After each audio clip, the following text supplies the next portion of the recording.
subax wanaagsan dhammaantiinba dhegaystayaal meel kastoo aad joogtaan waxaad ku soo dhowaataan warka subaxnimo ee warbaahinta qaran ee muqdisho. qodobada aad ku maqli doontaan waxaa ka mid ah dowladda federaalka ee soomaaliya oo sheegtay in howlgallo lagu dilay saraakiil iyo xubno ka tirsan maleeshiyaadka al-shabaab. gudoomiyaha gobolka gedo oo la sheegay inuu ka hor yimiday qorshe ay wadaan madaxweynaha maamulka jubbaland iyo taliyaha sirdoonka qaranka. gudoomiyaha golaha shacabka baarlamaanka soomaaliya oo shaaciyey xilliga la qaban doono dib u heshiisiinta koonfur galbeed soomaaliya. musharaxiinta madaxweynaha koonfur galbeed oo soo saaray go-aano culus kana hor yimid qorshaha madaxweynaha maamulkaasi. cabdirashiid jaan iyo mas-uuliyiin kale oo abaabul xoogan ka wada qaybo ka mid ah gobolka gedo.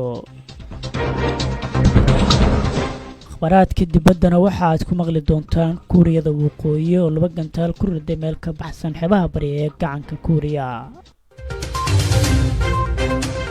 radio qaran kala soco warar sugan oo xaqiiqo ah ama booqo qaranmedia.com.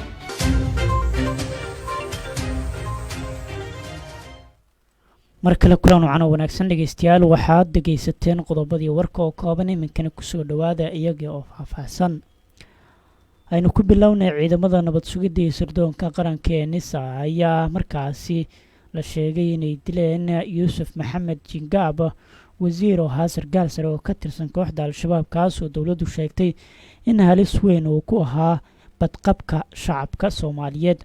war-saxaafadeed ka soo baxay wasaaradda warfaafinta xukuumadda soomaaliya ayaa lagu sheegay in yuusuf jingaab uu ka mid ahaa xubnaha ugu halista badan al-shabaab ee qaabilsanaa dhanka qorista xubnaha ku biiraya al-shabaab.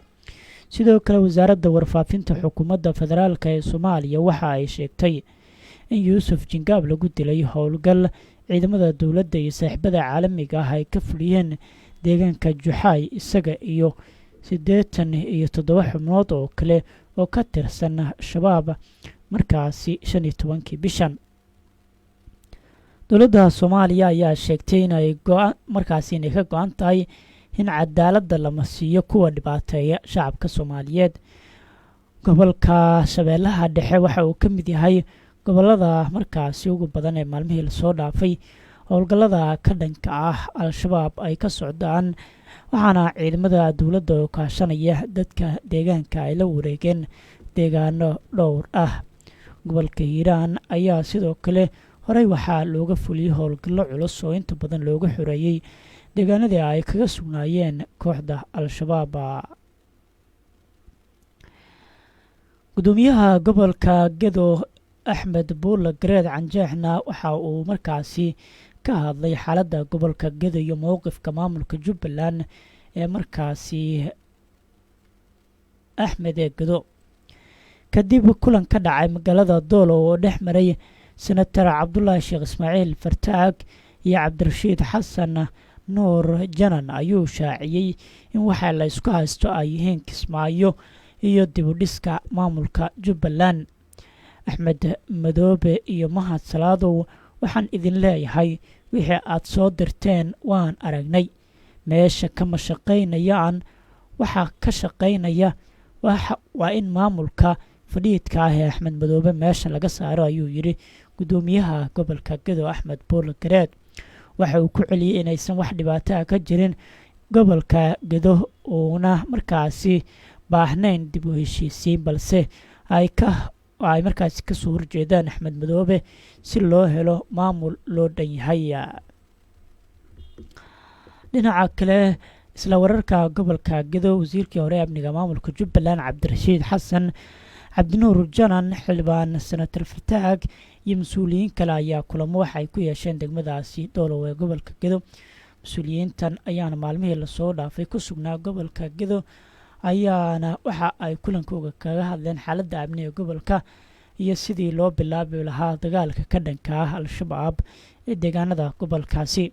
sidoo kale mas-uuliyiinta ayaa markaasi wadatashiyo dheer waxa ay markaasi ka yeesheen sidii gobolka gedo looga abaabuli lahaa ciidamada macawisleyda si ay gobolka uga bilaabaan howlgallo ka dhan ah al-shabaab si la mid ah gobollada kale ee dalka. wasiirkii hore amniga maamulka jubbaland cabdirashiid janan, xildhibaan sanaatir fartaag iyo mas-uuliyiinta kale oo gobolka gedo dhinaca kenya ka soo galay ayaa imaanshahooda gobolka xiisada ay markaasi ka dhalatay walow hadda markaasi la xaliyey.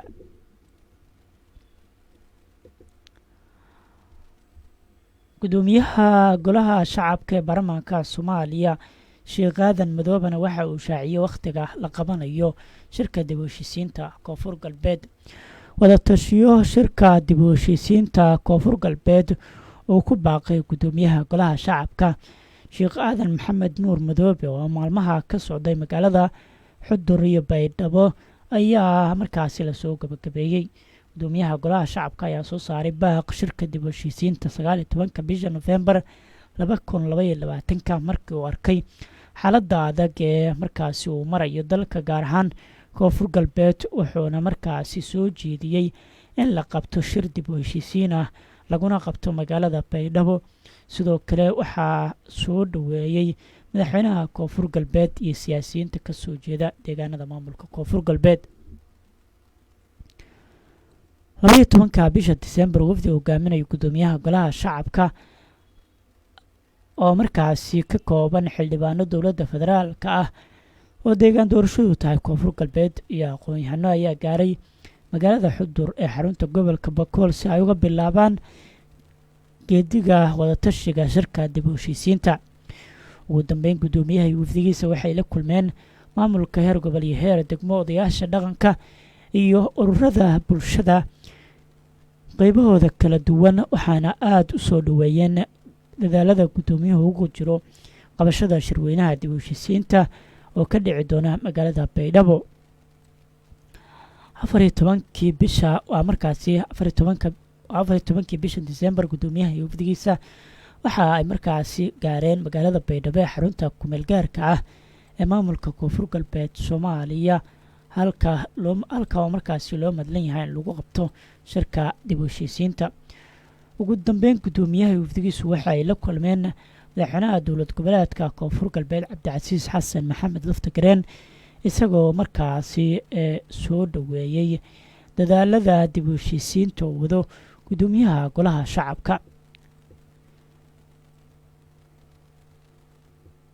inta uu ku sugan yahay gudoomiyaha magaalada baydhabo waxa uu markaasi la kulmay odayaasha dhaqanka, qaybaha kala duwan ee ururada bulshada iyo laamaha ammaanka qaybahooda kala duwan. sidoo kale odayaasha dhaqanka ayaa soo dhaweeyey qabashada shirweynaha dib u heshiisiinta, waxayna markaasi ku baaqeen in sida ugu dhaqsiyaha badan loo qabto shirka. gunaanadka kulamadii uu la yeeshay gudoomiyaha golaha shacabka, madaxweynaha dowlad goboleedka koonfur galbeed iyo markaasi dhammaan qaybaha kala duwan ee bulshada ayaana waxa ay ka soo saareen qodobo dhowr ah. dhinaca kale golaha midowda musharaxiinta xilka madaxweynaha koonfur galbeed ayaa soo saaray war-saxaafadeed ay markaasi ku qaadaceen qoraalka ay maanta si wada jirta ah u soo saareen madaxweyne cabdicasiis laftagareen iyo gudoomiyaha golaha shacabka sheekh aadan madoobe.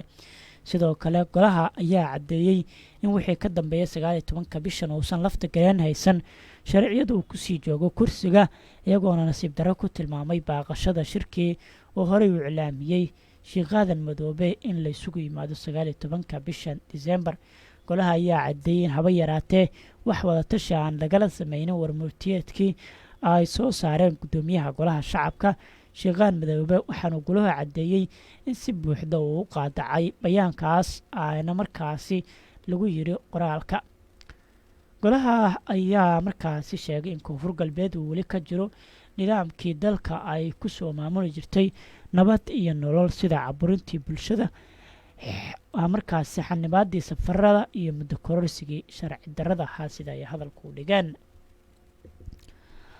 halkaad warkaasi kala socotaan dhegeystayaal oo warbaahinta qaran ee magaalada muqdisho, waxaad dhegeysateen qodobadii gudaha aqbalaadka dibadda. qodobka ugu doorka roona haddii aynu eegno, kuuriyada waqooyi ayaa 2 gantaal oo balastiga waxa ay ku riday dhanka badda meel ka baxsan xeebaha bari ee gacanka kuuriya, sida ay sheegeen saraakiisha kuuriyada koonfureed iyo jabaanna. madaxa isudhafka shaqaalaha ee kuuriyada koonfureed ayaa sheegay in markaasi ay diyaaraduhu ay ka soo duuleen aagga waqooyi galbeed ee markaasi subaxnimadii axadda.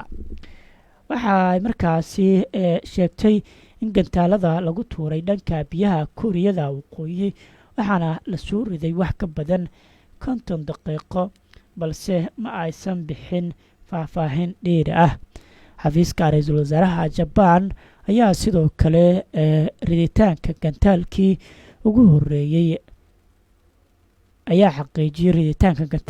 horeeyey warbaahinta jabaan ayaa sheegtay in ay ku degtay meel ka baxsan aagga dhaqaalaha gaarka ah ee dalka iyaga oo markaasi soo xiganaya saraakiil dowladeed oo aan la magacaabin. warkii subaxnimo aad kala socoteen warbaahinta qaran ee magaalada muqdisho dhegeystayaal waa inaga intaatan intaaynu ku kulmi doono warkankiis xiga waxaynu leenahay sidaas iyo nabadgelyo. radio qaran kala soco warar sugan oo xaqiiqo ah ama booqo qaranmedia.com